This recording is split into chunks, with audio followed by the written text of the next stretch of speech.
Herzlich willkommen zu einem neuen Video von Togo Reisemobile. Hier hinter mir wird noch geputzt. Wir bereiten alles vor für den großen Ansturm am ersten Tag der Messe. Aber bevor es hier richtig losgeht, will ich euch noch mal zeigen, was sich bei der Pössl Vanline geändert hat. Was ist die Pössl Vanline? Vanstar, das heißt die Modelle auf Mercedes, und Vanster und Camster, die Modelle auf Citroën-Basis. Und da steht zum Beispiel der E-Vanster mit dabei. Wir machen jetzt einen schnellen Durchlauf, gucken uns die verschiedenen Fahrzeuge an. Das meiste wisst ihr eh schon, aber wir zeigen euch die endgültige Variante von der Camstar-Küche und noch ein paar andere Details, die ich ganz spannend finde. Also seid mit mir gespannt, was ändert sich zum Modelljahr 23. Los geht's!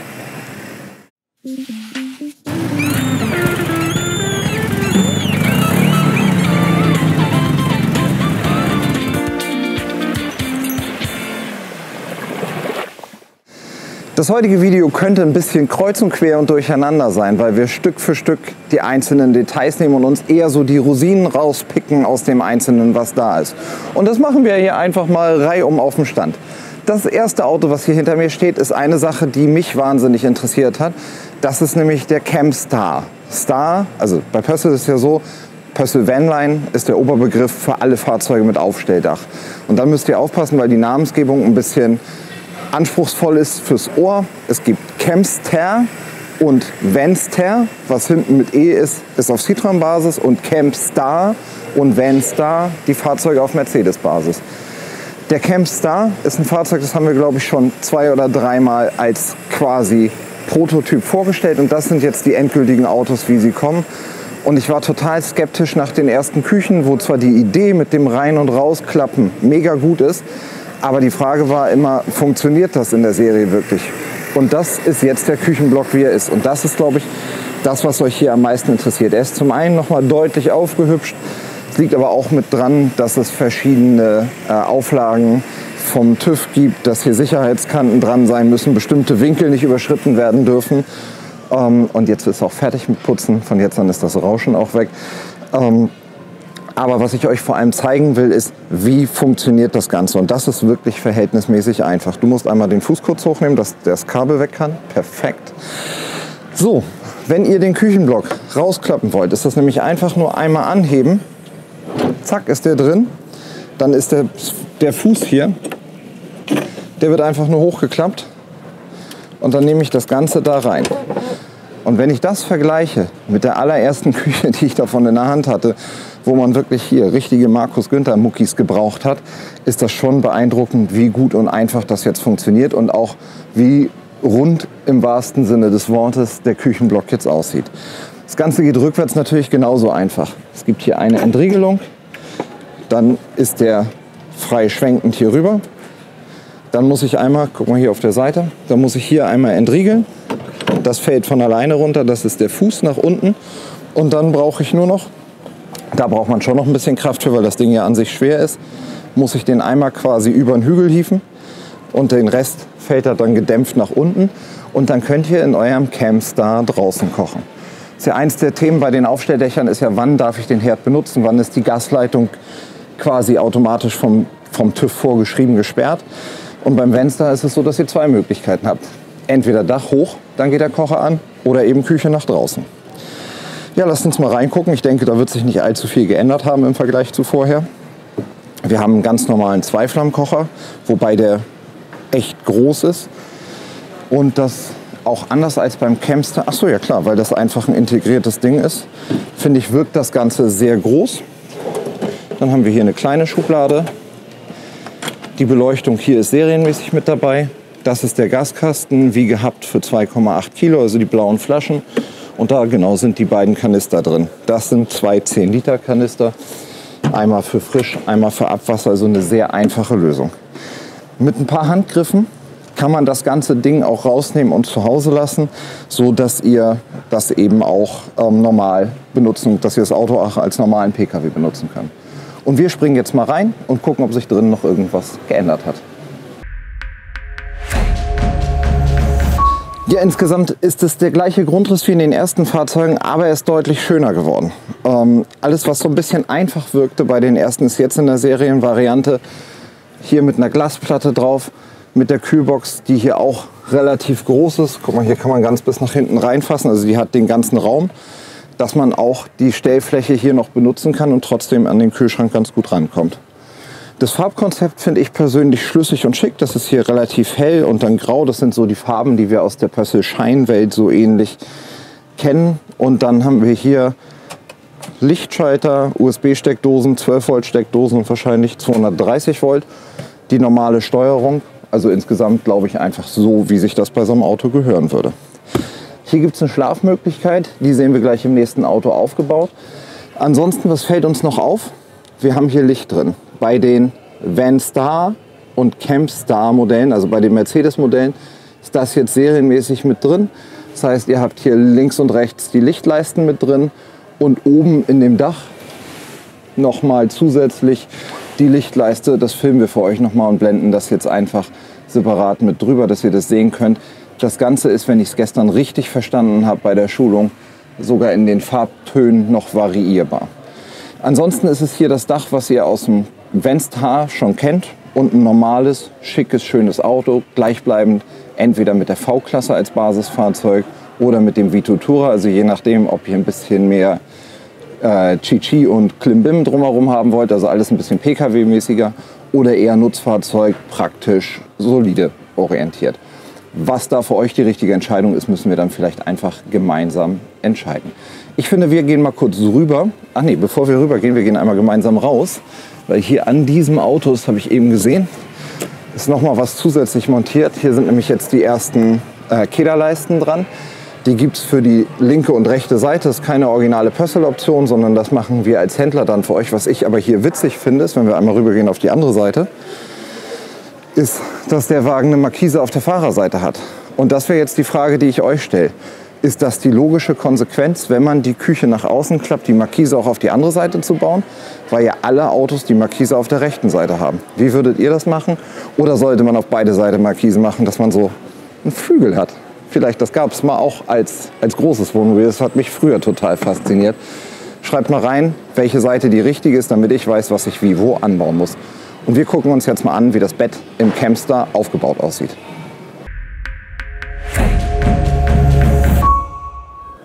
Das ist das Serienbett, was ihr im CampStar habt. Das ist relativ schmal.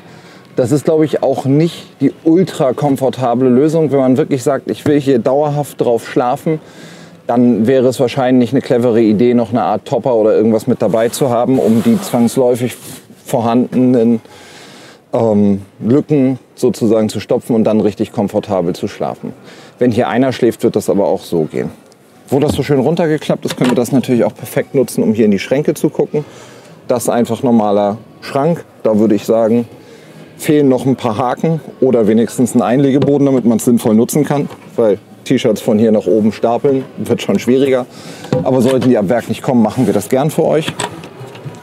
Und dann haben wir hier ist schon Boden drin. Genau, kommt ihr mal mit rum. Hier haben wir schon einen großen Schrank. Also Stauraum ist für so ein kleines Auto durchaus vorhanden. Zumal ihr auch hier unter der Schlafbank noch Stauraum habt, wo wir ihr Boxen und solche Sachen gut reinstellen könnt. Der Wagen hier, da können wir mal rübergehen zur Schnauze. Ich mach mal die Tür zu. Ist eine V-Klasse. Bei der V-Klasse könnt ihr das AMG-Paket mitbestellen. Dann kommt hier der schnieke Diamant-Kühlergrill. Dann sieht das Ganze ein bisschen aufgefrischt aus und dann sind auch die schicken Felgen mit dabei. Und je nachdem, was bei Mercedes gerade verfügbar ist, sind die schwarz oder schwarz-silber. Das müssen wir gemeinsam rausfinden.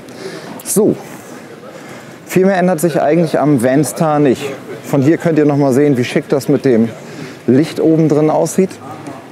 Und was auch bei dem Dach auffällt im Vergleich zu vielen der Wettbewerber, ist, dass hier wahnsinnig viel Licht und Luft reinkommt. Wenn ihr euch mal die Flächen anguckt, die hier mit dem Gitter sind, das heißt hier groß, von vorne groß und von der anderen Seite groß und das Ganze ja auch noch mal mit dem, ich würde mal sagen, mit der Cabrio-Version, dass ihr den Reißverschluss aufmachen könnt. Das ist halt ein Dach, was Pössl in einer eigenen Dachproduktion selber fertigt. Ansonsten hoffen wir, dass jetzt endlich losgeht mit CampStar-Auslieferung. Und wenn dann der erste irgendwann bei uns ist, dann gucken wir uns das noch mal richtig im Detail an und nehmen alle Maße.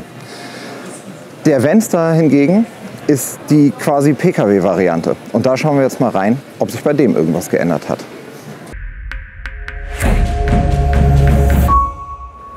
Tja, am Venstar würde ich sagen, hat sich nicht so viel geändert, außer dem Grundpreis. Wie bei fast allen Fahrzeugen zum Modelljahr 23 machen die Mercedes-Fahrzeuge leider einen verhältnismäßig großen Sprung. Das liegt an 3 Dingen, sagt man uns jedenfalls, und ich muss das einfach mal als Fakt akzeptieren. Mercedes hat einerseits den Preis des Fahrzeugs erhöht, andererseits die Marge für die Hersteller gekürzt, gleichzeitig riesen Preissprünge bei den Zulieferern. Das macht unterm Strich einen relativ knackigen Preissprung bei den Venstar und Chemstar Modellen aus. Wir verlinken euch unter dem Video nochmal einen Link zur direkten Preisliste, weil hier einfach zu sagen, das ist der Grundpreis, ist total schwierig. Das kann man ganz klar so sagen, steht ja hier dran. Das Auto hier hat einen Grundpreis 45.999 €. So wie er hier jetzt ausgestellt steht, da sind sogar schon 1.000 € Fracht mit drin, da ist das E-Paket, die Küche und all solche Sachen mit drin. Kostet der Wagen 58.500 €. Also ist durchaus, finde ich, immer noch ein super attraktiver Preis, weil für diese 58,5 wir ja auch schon solche Optionen drin haben. Nichts passiert. Solche Optionen drin haben wie die Heckküche mit der Bettvariante. Also ihr habt für 58,5 einen perfekt zu nutzenden Pkw, dazu eine richtig schöne Küche, dass man auch einfach mal drin schlafen kann. Und auch um das nochmal klar zu sagen, ich glaube, der Unterschied zwischen Chemstar und Venstar ist nicht unbedingt die Preisvariante, sondern es geht vor allem darum, was für ein Konzept ihr wollt. Wollt ihr einen Pkw, den ihr ab und zu mal als Wohnmobil nutzen könnt, mit dann einem breiteren Bett und der Küche nach hinten orientiert? Oder beim Chemstar eben so ein richtig vollwertiges Wohnmobil, bei dem ihr ein bisschen schmaleres Bett habt, aber dafür viel mehr Stauraum und viel mehr diesen klassischen Bulli California Look und Nutzungsweg. Ich bin gespannt, würde mich aber mal interessieren, was ihr die bessere Lösung findet.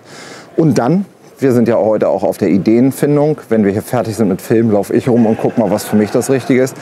Was würdet ihr für eine Küche nehmen? Die Pössl-Küche hinten rein, so wie das hier ist, oder eine von irgendeinem freien Zulieferer? Fühlt euch frei und schreibt unten mal in die Kommentare rein, welche Küchenhersteller für die Heckküchen ihr am besten findet, weil ich eigentlich gerne noch eine Alternative dazu mit anbieten würde.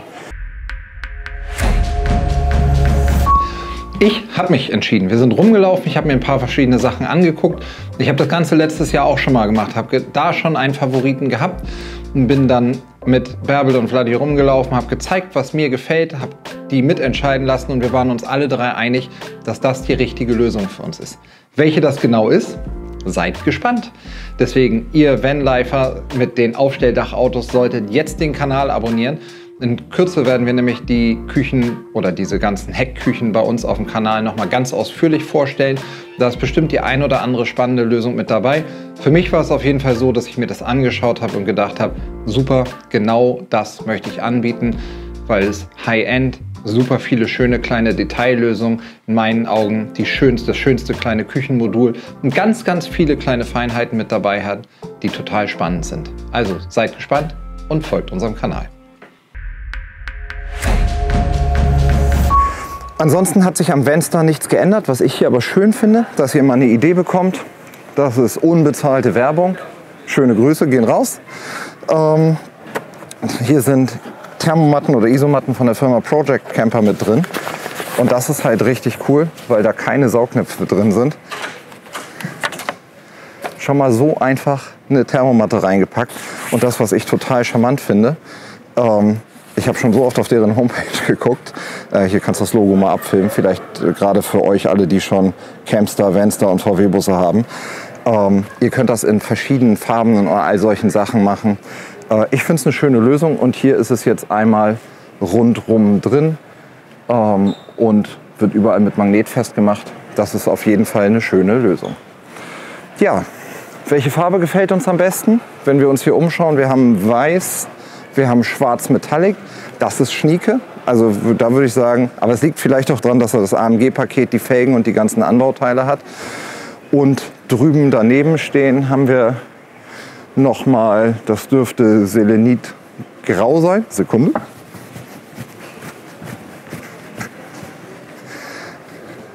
Ja, Profis wissen halt genau, was Sache ist. Das ist Selenit Grau und dahinter Brillant Silber als Farbe. Welche würdet ihr wählen? Mehr hat sich aber in der Mercedes-Welt nicht getan und deswegen gehen wir jetzt mal rüber und schauen uns den E-Venster an und gucken, ob die Welt ein Elektro-Reisemobil mit Aufstelldach braucht. Da bin ich wirklich gespannt, was ihr denkt.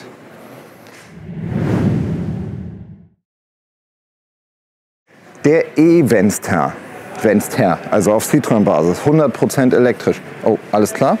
Gut. Natürlich, wenn es elektrisch ist, muss man ein paar grüne Aufkleber drauf machen. Was ich richtig witzig finde, ist der E-Venster 100% elektrisch. Dann machst du die Schiebetür auf. Wo ist die elektrische Schiebetür? Ich würde sagen maximal 98% elektrisch. Ist aber natürlich auf den Motor bezogen. Von innen, wir überspringen das Innenthema komplett. Wir verlinken euch da oben in der Ecke ein Video zum Venster. Da wisst ihr alles, was es gibt. Das ist ein ganz normaler Citroën Space Tourer. Spannend für uns ist, wie funktioniert das mit der Elektro-Variante? Ist das was funktioniert?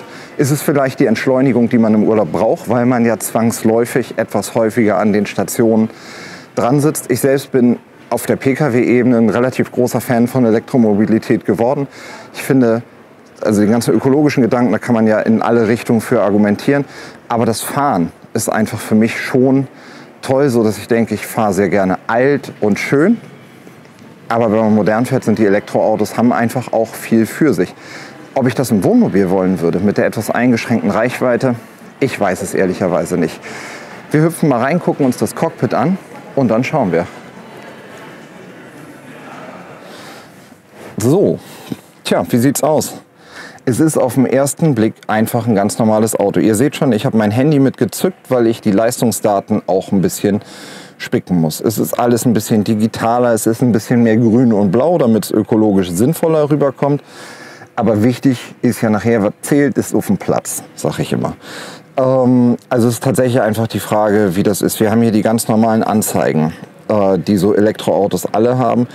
Und wir gucken jetzt einfach mal. Also Batteriekapazität. Wir haben hier eine 75 Kilowattstunden Batterie angegeben. Und das ist ja bei Elektroautos das Wichtigste. Ist eine Reichweite von 298 Kilometern. Elektrische Reichweite innerorts, also wahrscheinlich, wenn man nicht ganz so schnell fährt, haben wir 382 Kilometer angegeben. Reicht das für ein Wohnmobil? Das ist wirklich die Frage. Wenn die hier angeben 298 Kilometer, würde ich mal davon ausgehen, dass ihr realistisch je nach Jahreszeit zwischen 200 und 250 Kilometer damit fahren könnt. Für eine normale Tagesetappe, okay, bin ich fein mit.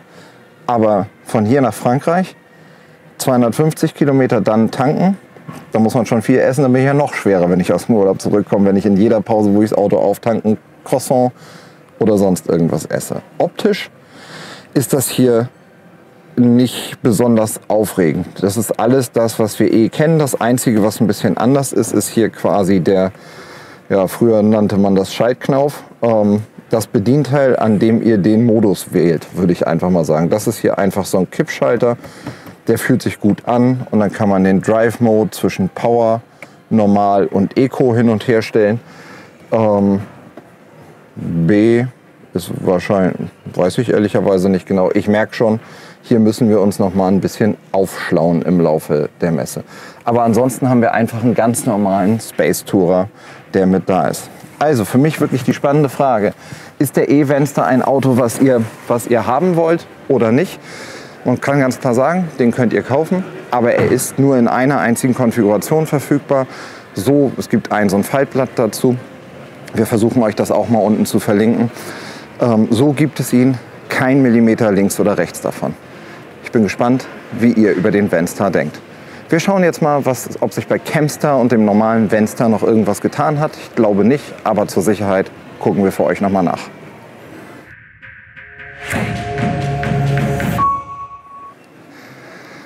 Das ist ein Campstar Kult. Kult, weil die Farbe kultig ist, weil man das so ein bisschen zelebrieren will, weil damit der Campstar vorgestellt wurde. Und der Campstar kommt jetzt inzwischen auch schon in sein 6. Jahr. Also das ist schon fast ein alter Hase hier bei uns, bei der Pössl Vanline sozusagen. Er ist immer noch auf dem Citroën Space Tourer und während es ja über die Citroën-Partner ein bisschen schwieriger geworden ist, Verbrennermotoren zu bestellen, ist es bei uns noch überhaupt kein Problem. Es gibt nicht mehr alle Motorisierung, aber ihr seht das in der Preisliste und im Prospekt von Pössl, eigentlich habt ihr noch sehr, sehr viel Auswahl. Die Farbe ist beim Kult immer in dem Lagoon Blue. Ich weiß, dass das grün aussieht. Ich finde, für mich ist es auch türkis, aber es heißt Lagoon Blue. Und ich finde dieses Farbkonzept schwarz mit der Farbe, grün mit den schwarzen Applikationen so rum, richtig cool. Und in diesem Kultpaket habt ihr eben die Anbauteile so ein bisschen in schwarz lackiert. Und wenn man will, könnte man das sogar noch mit einem schwarzen Dach kombinieren. Also insgesamt einfach eine schöne Lösung. Ansonsten muss man ehrlicherweise sagen, beim Campstar hat sich gar nichts getan. Da brauchen wir jetzt nicht großartig drauf eingehen. Wir haben ein mega ausführliches Video zum Campstar da oben. Beim Vanstar hat sich ein bisschen was getan. Da ist jetzt ein anderer Polsterstoff drin. Der ist auch schick, aber der ist auch schwerpunktmäßig schwarz, nur mit ein bisschen anderen Applikationen. Ansonsten ist es auch noch exakt das Auto von vorher. Und hier haben wir schon wieder die schicken Thermomatten. Vielleicht müssen wir uns damit doch mal intensiver auseinandersetzen. Wäre das was ihr bei uns mitkaufen wollt, wenn ihr eure Autos bestellt, dann gebt mal Bescheid. Vielleicht kümmere ich mich da einfach mal drum. Ansonsten ist der Vanstar wie der Vanstar, das Mercedes-Modell, die gleiche Idee. Ihr habt das normale Basisfahrzeug des Herstellers.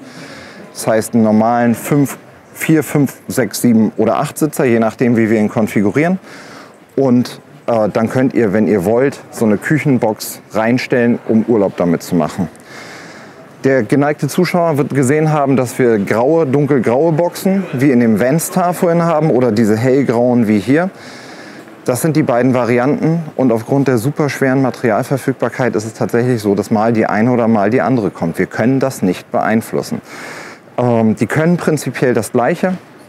Beide sind vom System so, dass sie hinten drin stehen, ihr das Ganze zusammenklappen könnt und wenn ihr am Urlaubsort angekommen seid, das einfach zum Bett umgebaut wird. Ich denke, das ist eine ganz interessante und auch gute Lösung. Wie gesagt, ob das die richtige Lösung ist oder ob es Alternativen dazu gibt, da brauche ich eure Hilfe zu. Tja, was machen wir? Gleich kommt der große Gong, dann geht die Messe los.